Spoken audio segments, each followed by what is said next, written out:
Hi friends, నమస్తే. ఈరోజు నేను మీకు మటన్ కీమా టమాటా గ్రేవీతో ఎట్లా తయారు చేయాలో నేను మీకు చూపిస్తానండి. ఈ కర్రీని ఒక్కసారి ట్రై చేసి చూడండి, చాలా అంటే చాలా టేస్టీగా వస్తుంది.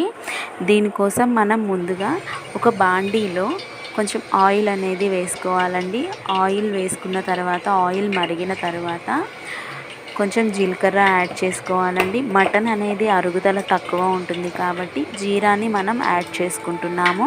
అది కొంచెం చిట్పటలాడిన తర్వాత అందులో కొంచెం అల్లం వెల్లుల్లి పేస్ట్ యాడ్ చేసుకోవాలండి. అల్లం వెల్లుల్లి పేస్ట్ అనేది ఫ్రెష్గా ఉండాలి. నిల్వాది అయితే మాత్రం కొంచెం కర్రీ టేస్ట్ అనేది మారిపోతుంది. కాబట్టి మీరు కర్రీ ప్రిపేర్ చేసుకున్న ముందే మీరు అల్లం వెల్లుల్లి పేస్ట్ అనేది ప్రిపేర్ చేసుకోండి. సో ఈ కలర్లో వచ్చిన తర్వాత అల్లం వెల్లుల్లి పేస్ట్, ఇందులో మనం ఆనియన్ యాడ్ చేస్తున్నామండి. ఆనియన్ అనేది 1/2 kg మటన్ కీమాకి 2 పెద్ద సైజ్ ఆనియన్స్ తీసుకోవాలండి. అవి బాగా చిన్న ముక్కలుగా తరుక్కోవాలి. తరిగి ఆయిల్లో వేస్తే మటన్లో అనేది కొంచెం కలిసిపోతుంది అన్నమాట. సో దానికోసం మనం చిన్న ముక్కలుగా తరుక్కోవాలి. అందులో కరివేపాకుని కూడా యాడ్ చేస్తున్నానండి. కరివేపాకు ఫ్లేవర్ బాగా వస్తుంది. సో దానికోసం అల్లం వెల్లుల్లి వేగిన తర్వాత ఆనియన్స్ వేసిన తర్వాత కరివేపాకుని కూడా మనం యాడ్ చేసుకోవాలండి. యాడ్ చేసుకొని కొంచెం కలిపి మూత పెట్టి లో ఫ్లేమ్లో పెట్టుకోవాలండి. లో ఫ్లేమ్లో పెట్టుకొని ఒక 5 minutes మనం ఆనియన్స్ని ఫ్రై చేస్తే ఇగోండి ఈ కలర్లో వస్తుంది. ఈ కలర్లో వచ్చింది అంటే ఇంకా ఆనియన్స్ ఫ్రై అయినట్టే. దీంట్లో మనం ముందుగా కడిగి పెట్టుకున్న మటన్ కీమాని, నేను 1/2 kg మటన్ కీమా తీసుకుంటున్నానండి. 1/2 kg మటన్ కీమాని ఇందులో యాడ్ చేసేసుకోవాలి. యాడ్ చేసుకొని కొంచెం ముద్దగా ఉంటుంది కదండి కీమా, దానికోసం మనం ఆయిల్ మొత్తం స్ప్రెడ్ అయ్యేలాగా కొంచెం గరిటతో మెదుపుతూ తిప్పుతూ ఉండాలండి. కొంచెం ఫ్రై చేసిన తర్వాత మటన్ అనేది చాలా అంటే చాలా మంచిది కదండి పిల్లలకి. సో మీరు ఒక్కసారి ఈ విధంగా ట్రై చేసి చూడండి. పిల్లలు చాలా అంటే చాలా ఇష్టంగా తింటారు. మీరు ట్రై చేసి నాకు కామెంట్స్ కూడా పెట్టండి. సో ఇలాగా కొంచెం మటన్ అనేది ఫ్రై అయిన తర్వాత ఇందులో సాల్ట్ యాడ్ చేస్తున్నానండి.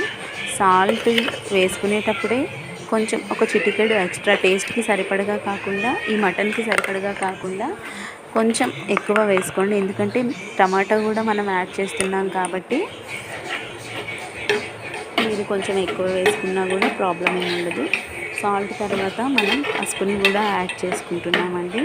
ఈ పసుపు సాల్ట్ మటన్ మొత్తం స్ప్రెడ్ అయ్యేదాకా మనం మొత్తం కలుపుకోవాలి. బాగా కలిపి దగ్గరగా పెట్టుకున్న తర్వాత మూత పెట్టాలండి. మటన్లో పసుపు ఉప్పు అనేది మటన్కి బాగా పడుతుంది అన్నమాట. మూత పెట్టి లో ఫ్లేమ్లోనే మనం దాన్ని ఫ్రై చేసుకుంటున్నాము. ఒక 10 minutes అండి. 10 minutes ఇట్లా ఫ్రై అవుతుంది అన్నమాట. చూసారుగా ఈ కలర్లోకి వస్తుంది. మటన్ అనేది ఇంకా ఫ్రై అయినట్టేనండి. ఇది ఫ్రై అయిన తర్వాత నేను 1/2 kg మటన్ కీమాకి 3 టమాటాలు తీసుకున్నానండి. 3 టమాటాలని పేస్ట్ చేసుకొని ఆ పేస్ట్ని ఇందులో వేసుకున్నాను. ఇప్పుడు టేస్ట్కి సరిపడగా కారాన్ని కూడా మనం వేసుకోవాలండి. వేసుకొని ఈ టమాటో ప్యూరీ వేసిన తర్వాత కారం వేసిన తర్వాత బాగా కలుపుకోవాలండి. బాగా కలిపి ఆ మటన్లో మొత్తం కలిసిపోతుంది అన్నమాట. ఈ కర్రీ మాత్రం చాలా అంటే చాలా టేస్టీగా ఉంటుందండి. మీరు ట్రై చేయండి. దీంట్లో కొంచెం గరం మసాలా పౌడర్ కూడా యాడ్ చేస్తున్నాను. ఇంకా వేరే ఏమీ యాడ్ చేయటం లేదు. ధనియాల పౌడరు, గరం మసాలా పౌడరు, కొంచెం కసూరి మేతి కూడా యాడ్ చేసుకోండి. ఫ్లేవర్ బాగా అంటే బాగా వస్తుంది. ఇవన్నీ వేసుకొని బాగా కలుపుకోవాలండి. బాగా కలుపుకొని ఇట్లా ఈ విధంగా మనం కలుపుకోవాలి. ఈ కర్రీ మీరు చపాతీలో తినొచ్చు, రైస్లో సైడ్ డిష్గా తీసుకోవచ్చు, బిర్యానీలో కూడా ఇది చాలా అంటే చాలా టేస్టీగా ఉంటుందండి. ఇవన్నీ ఈ విధంగా ఆయిల్ అనేది పైకి తేలింది అంటే ఇంకా మనకి కర్రీ ప్రిపేర్ అయిపోయినట్టే. ఇది చాలా అంటే చాలా టేస్టీగా ఉంటుందండి. ఒక్కసారి మాత్రం ట్రై చేయండి. మీకు ఈ వీడియో నచ్చినా నచ్చకపోయినా మాత్రం ఒక్కసారి ఈ కర్రీని మాత్రం ట్రై చేయండి. ట్రై చేసి అడుగు అంటకుండా మాత్రం చూసుకోండి. ఫస్ట్ ఆఫ్ ఆల్ ఈ కర్రీ మాత్రం మా బాబుకి చాలా అంటే చాలా బాగా నచ్చిందండి. మీరే చూడండి. ఒక్కసారి ఈ కర్రీ మాత్రం ట్రై చేయండి. వీడియో నచ్చితే లైక్ చేయండి. ఫస్ట్ దీన్ని సబ్స్క్రైబ్ చేసుకోండి. Thank you.